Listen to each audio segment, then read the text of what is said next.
Hello, Empowered Woman. Welcome to this episode of the Empowered Woman podcast. Today I talked to one of my dear clients and friend who just published her first book.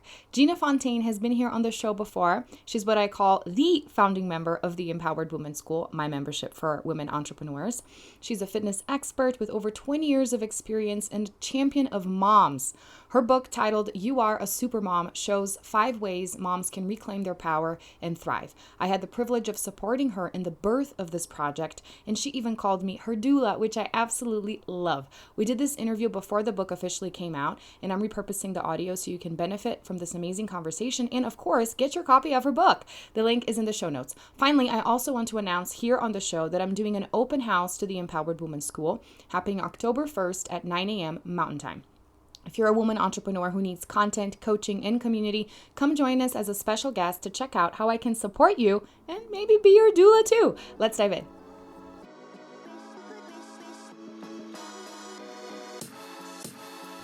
Welcome back to the Empowered Woman podcast, the #1 show on personal growth, visibility, and profit for women entrepreneurs.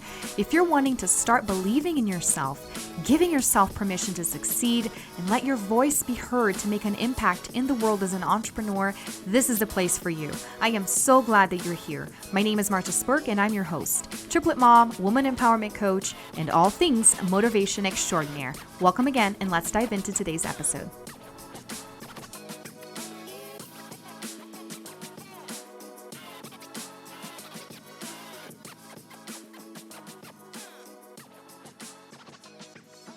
Of my friends already know Gina. We've been friends for a while. We're always doing stuff together, singing each other's praises. But for those that are unfortunate to not know you until right now, Gina, tell us who you are a little bit, and then we'll get into the book. Okay, I'm Gina Fontaine. I'm the mother of 3 children, and they are 18, 13, and 11 years old. I'm a single mom. And my background professionally has been in fitness for the last 26 years. I have coached clients from children all the way to older adults, but I really love focusing on mom's health and helping moms understand that it doesn't have to be another thing on your list of things to do, that being healthy can be easy. And I offer 1-minute wellness solutions to help you integrate health and well-being easily into your day. Yes, I love that. And I remember when we first met, one of the things that called my attention was the story that you have told many times about you being in a big family. Is it 10 kids total?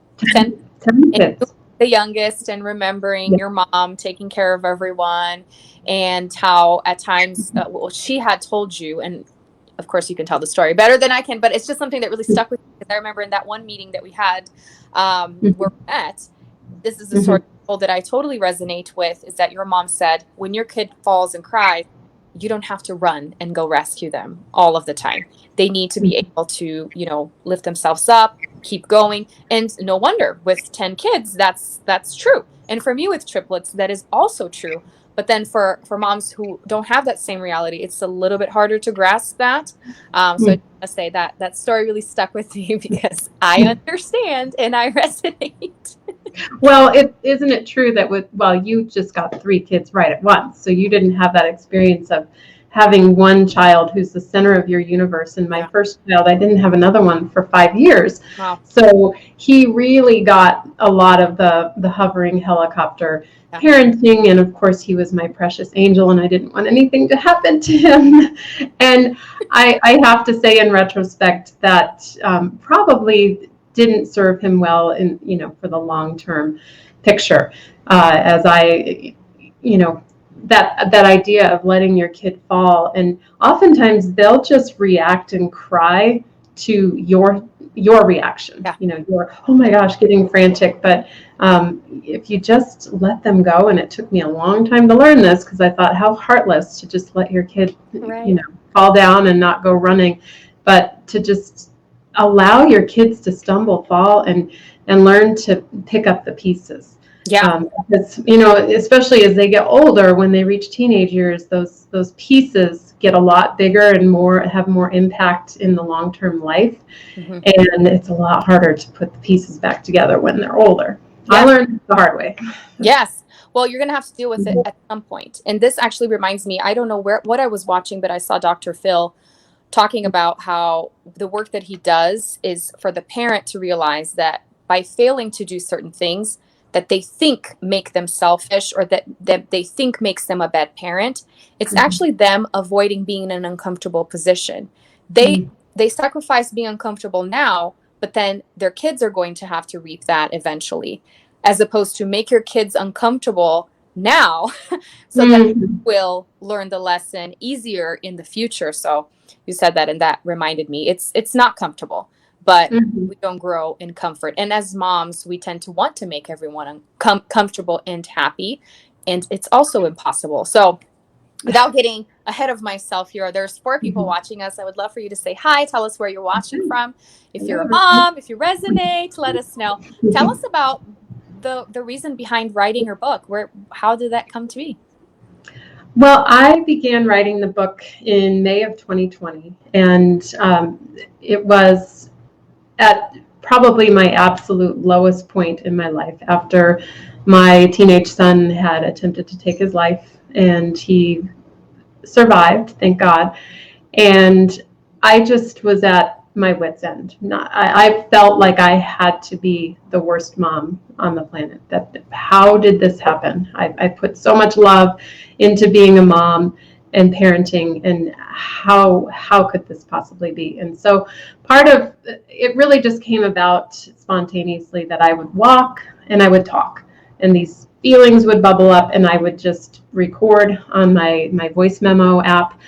And then I came home and I would listen to it, and I said, you know what? I'm going to transcribe this. So I just started writing it. And then I had a friend who's a copywriter look at what I was voice dictating, and she said, you have a bestseller. You have to keep writing. And so I did. And I even put the book on the shelf for a while, because I thought, you know what, my story is just, it's going to be way too hard for moms to grasp. And the reality is, I know, during 2020, 2021 has brought us moms to our knees. It's there's been such a huge impact having, and this is one of the first days that my kids have been away at school for 18 months, has it been, I think. And it's been one of the most productive, peaceful days. Not to say that, I don't love my kids, but I just don't think we were meant to be around them 24/7. And so the realization was, you know what? I bet there are other moms out there that are struggling, suffering, and just stuffing their stories down, because it's shameful when things don't turn out the way that you had envisioned them as a mother. And so I got the push and the encouragement to keep going with the writing. My friend, checked on me and said, "Hey, are you still writing that great book?" And I was like, no. And then at that point, I said, you know what, I have to do this. And I set myself a goal of writing 2,000 words a day. And I did that until I felt complete. Oh my gosh. I love that story so much. And so excited that everyone's able to pre-order now. So with a little bit that we have shared so far, if you resonate with this, and to support another mom, and if you're another author, all these things are very important. You can pre-order Gina's book. I will actually pop the link in the comments as well as we're chatting, but I did put it in the title of the video. So you can go ahead and pre-order. For those of you who are entrepreneurs in this space, you know how important those things are to pre-order and then write a review on Amazon. All of those things are super helpful for authors. So thanks for sharing that, and for being so upfront with the idea that we often feel like our stories don't matter, or yeah, it's powerful, but people won't really resonate and they won't really understand. And I am so glad that you kept on going, because the more I hear about the book and the parts that I have read so far, I'm like, this is what I needed when I started my personal growth journey, because you are made to feel crazy in so many ways, by family, by media, by internet, social media, you are made to feel like you don't fit in, like you're doing an awful job. And sometimes people will say those exact words. They will say, you are not meant to be a mom. I have heard that. You are not all of the things. And you start feeling like, wow, I'm this monster and nobody relates. And you, Gina, are doing such an amazing job to help these women feel okay, feel more than okay, right? So but starting with understanding that they are seen and that they're not alone. There are other people going through something similar. So I know your book is called You Are a Supermom. Sorry, dog. Okay. So the tagline for Gina's book is 5 ways to reclaim your superpower and thrive as a mom. So she has 5 different ways, and the ways that she suggests are actually debunking myths that we are very, very used to hearing. So if you're a mom, you're going to be like, yep, heard this, thought this, felt this. And even if you're not a mom, you have probably noticed this about moms or heard others talking about it. So I would love for you to walk us through the 5 myths. And of course, if you're interested in learning more and how to really debunk these in your own life, you're going to have to grab a copy of Gina's book to see her suggestions. So let's start with myth number 1. Mm-hmm. So good moms always put their kids' needs first. Gosh, when I became a single mom, the best piece of advice I received was you absolutely have to move self-care to the top of your list. Mm-hmm. And it seems counterintuitive because all of a sudden my load doubled because I was a single parent household. And when am I going to find the time to exercise, to do things for myself? But you know what? It had to be, and my kids adapted to, I had a teenager in the household. So I would leave, do my exercise, leave him in charge, and oftentimes come home to chaos. Mm-hmm. But I was in more control of myself because I was taking care of myself to handle those situations. And I'm still working on it. Don't think for a minute that I have this book down, because I want to tell everybody I'm on my 8th read of this book. And every single time I read it, I take away something new, and I'm constantly refining myself. So, I catch myself all the time, like, oh, there I go again. I'm making sure everybody else is doing okay. And I just need to fill myself up, focus on, filling my own bucket so I have something to give. Exactly. And you have more in-depth tips on how to do that in your book too. So all the more encouragement for the moms and for the ones that are not moms but have moms in their lives. We all do. To grab a copy of the book and get to it. Awesome. Let's do myth number 2.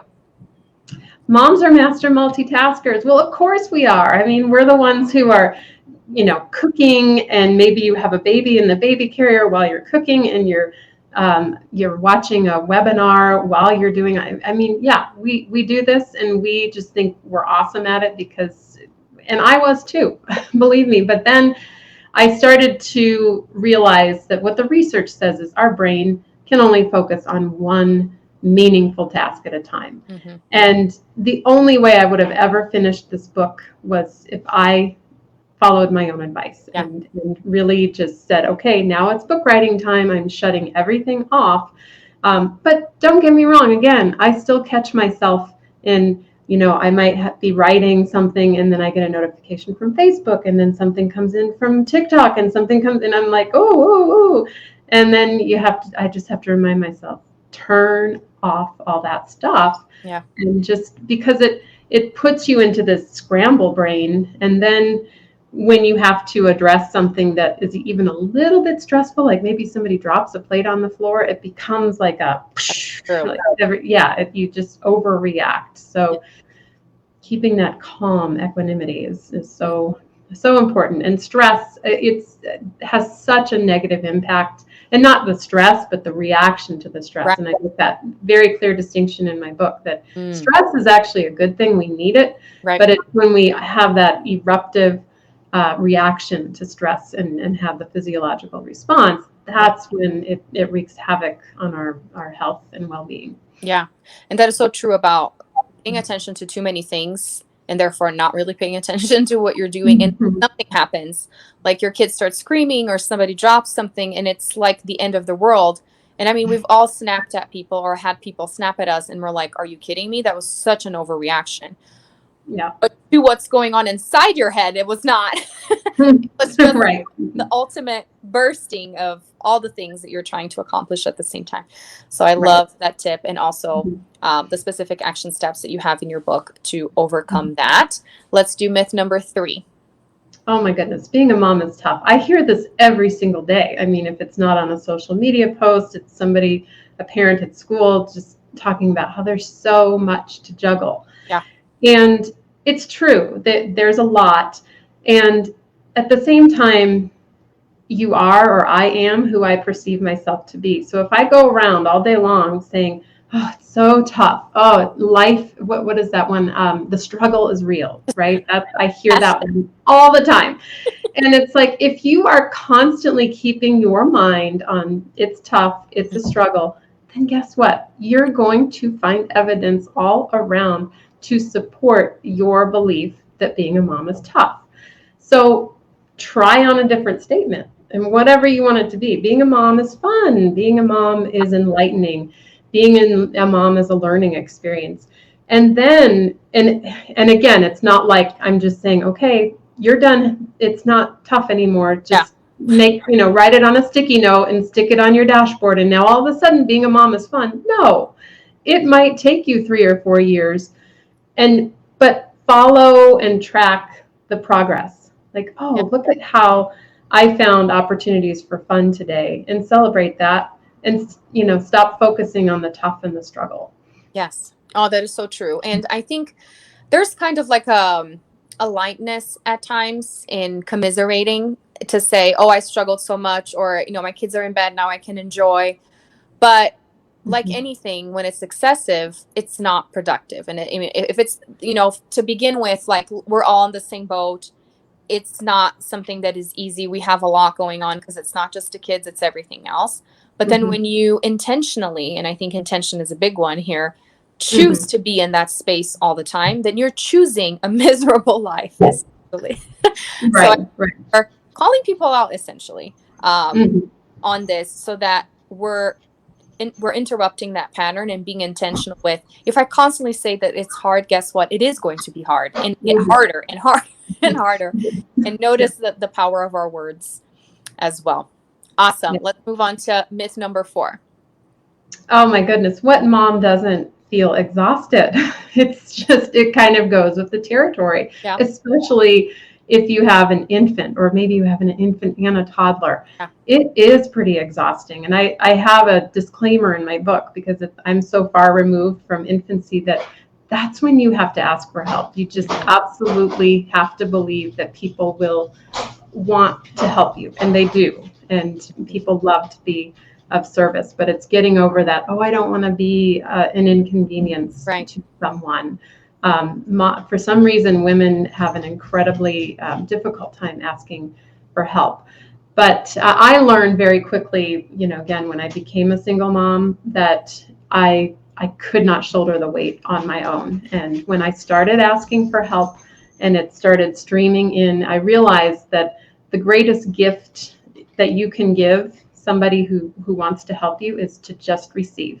And just receive and be grateful, because that, to them, they wouldn't offer the service if they couldn't or didn't want to be of service. Yes. So, and then again, there's a mindset shift here, is like, being a mom is exhilarating. Being a mom, it doesn't have to be exhausting. And when it does get exhausting, rest. And I talk about rest and recovery. And it wasn't until right before I had child number 3 that I took a restorative yoga teacher training. And I talk about that in the book. And it was such a life-changing experience, because I, Miss Fitness instructor, always on the go, for the first time in my life, learned how, and I'm still learning how, to relax. Yeah, it's a constant process. And I think this one goes hand in hand with being a mom is tough, right? We're constantly telling ourselves, this is so hard. This is so exhausting. I am so tired. This is so difficult. Well, that's the reality you're speaking for yourself. So for that. And last but not least, I love this one especially. Moms do it all. Yes. Yes, and I know that used to be the name of your business, and I silently celebrated when you changed the name, because I was like, no, moms can't possibly do it all, but we think that we have to. Yeah. It's that, and for me, it was the perfectionist thread of, well, I can do it better than my 10-year-old son can, and sure, he can fold the laundry, but it's gonna look awful. Or, oh yeah, my kids can clean the bathroom, but they're gonna leave, marks in the tub. So what? and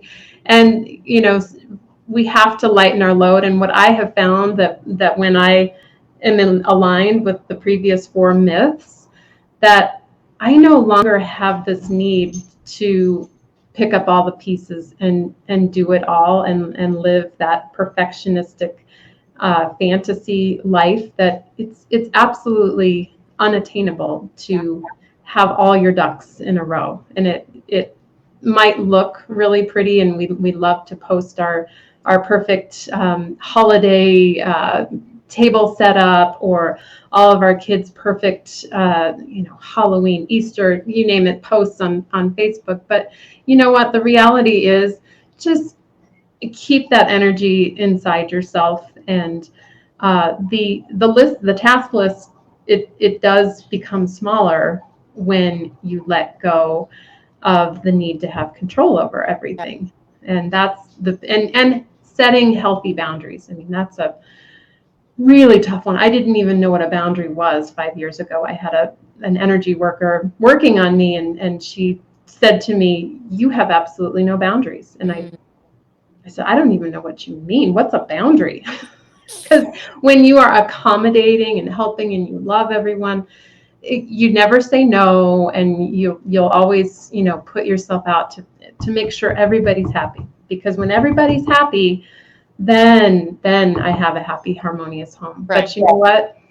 When you're happy and you live in the light of your heart, somehow, some way, I don't know how it is, but there is some scientific research. If you go to HeartMath and you research the heart, when our heart is in a high vibration frequency, things around us just vibrate at a higher place. Yes, that is so true. And I think this last myth actually closes perfectly what we were talking about, of the story that you always tell of your mom. That's how you actually survive, is when you're not so consumed with wanting to do everything and wanting to keep everyone happy. You're letting people figure stuff out without you. And a lot of it too has to do with pride, just like what you said. My 10-year-old can't fold his laundry the way that I want it. Oh, okay. So it's not a matter of that they can't do it. It's that you do it better, and you have to have control over everything. And this just creates unnecessary stress for us. And the more people speak up and speak out about this, the more we can start making those changes. So I am super grateful that you followed your heart and wrote your book, and it's ready, and I am so excited for it. So tell me more about release date, how people can find it. I know you're having a launch party, but it's local, so give us all the deets. Yes, so I am located in Denver, Colorado, and the launch day is September 21st. The Denver launch will be at the Blackbird Public House, which is near the Washington Park area. And Amazon now has my book on pre-order, so you can go to Amazon.com. And if you just put in "You Are a Supermom," the page will come up. Ooh. And you can click on it and you can pre-order your book. And then on launch day, September 21st, your order will automatically be processed, and you'll have book in hand probably within a day or two. And super excited. I have a team of readers that read the book ahead of time, and the reviews are starting to come in, and just the comments, and it's lighting me up in such a big way to see how this book is speaking to moms, I think, who are silently suffering because the struggle is real, Right. It doesn't have to be, right? Yes. We can form a tribe of thriving moms. And speaking of reviews, you just sent out an email. I thought I would read one of the reviews that you had here. Let me read this, the shorter one. Meg from Illinois said, I cried a bit at the beginning, the raw honesty and some things hitting so close to home.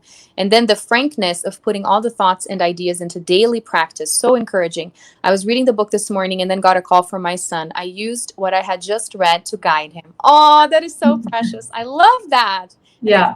How your heart is just so full getting these reviews, because it's like, everything I've lived so far, it's not just the work of the book. It's everything I have done is amazing and needs to be celebrated and can help so many people. So you're amazing, Gina. Thank you so much. Thank you so much, Marta, for taking the time. Of course. Well, people, go ahead, order the book, and connect with Gina, obviously. If any of my entrepreneur friends need guests for podcasts, for interviews, do consider Gina as she's in this launch period. It'll really benefit your audience as well. Thank you so much, Gina. Super excited. Right. Thank you. How amazing was that? So much value in just this interview. Can you imagine all the value inside her amazing book? Go on ahead, check out the link in the show notes to order her book for yourself, for any moms in your life that you know could benefit from this. And once again, I remind you, if you want me to support you in your business, I highly encourage you to consider coming to the open house of the Empowered Woman School. Like I said, Gina has been a member of the school for over 2 years now. And I am so happy to have been able to support her in the growth of her business and also in the launch of this project. So all the links are in the show notes as well. We're going to meet October 1st at 9 a.m. Mountain Time, and you are my special guest. So go on ahead and click the link to register to receive the Zoom information. We're meeting on Zoom, and I hope to see you there. Until next time, bye.